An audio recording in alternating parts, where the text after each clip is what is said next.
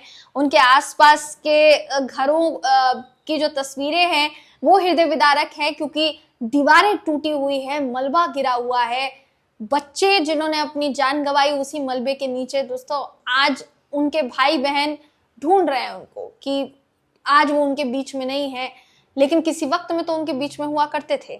मगर ये फिलहाल के हालात हैं गाजा के। न्यूज़ 24 का ट्वीट आपकी स्क्रीन पर इस समय आपको दिखा रहे हैं, जिसके मुताबिक बात की जाए दारुल उलूम देवबंद के मोहतमिम की, तो उन्होंने ये कहा है कि सभी मुस्लिम समुदाय के लोगों की नैतिक जिम्मेदारी बनती है कि वो फिलिस्तीन के बेकसूर नागरिकों के लिए दुआएं करें।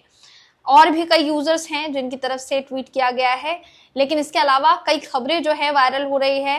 बीबीसी न्यूज हिंदी की तरफ से एक खबर शेयर की गई है जिसके मुताबिक कहा जा रहा है कि अधिकारियों ने बताया है कि गाजा में इजराइल के हवाई हमलों की वजह से 24 लोगों की मौत हो गई है, 24 लोगों की जानें जो है वो चली गई है। इसके अलावा बीबीसी हिंदी द्वारा लगातार इस पूरे मामले को कवर क्योंकि किया जा रहा है, तो और भी कई तस्वीरें, कई जो है जितनी खबरें हैं वो सामने आ रही है, जिसमें एक और खबर है कि हमास संचालित एजेंसी का दावा किया गया है द्वारा दावा किया गया है कि इजरायली हमले में गाजा में 18 लोगों की मौत हो गई। ये 23 मई की खबर है। और अगर बात की जाएगी, आप दूसरी खबरों की अगर बात करेंगे तो वो 26 मई की खबर बताई जा रही है। इस तरीके की कई खबरें जो है लगातार गाजा से सामने आ रही है, और उन तमाम खबरों को देखते हुए चिंता होती है कि फिलिस्तीन नागरिक जितने हैं वो किस तरीके से अपनी गुजर बसर जो है वो कर रहे होंगे। कई लोग फिलहाल इजराइल का विरोध कर रहे हैं, और वहां के हालात जो है दोस्तों बहुत बेहद खराब होते जा रहे हैं दिन पर दिन। ये हालात देखते हुए आप इस पर क्या सोचते हैं, आपकी इस पर क्या राय है, कमेंट करके हमें जरूर बताइएगा। अगली वीडियो में मैं आपसे फिर मिलूंगी, तब तक के लिए नमस्कार।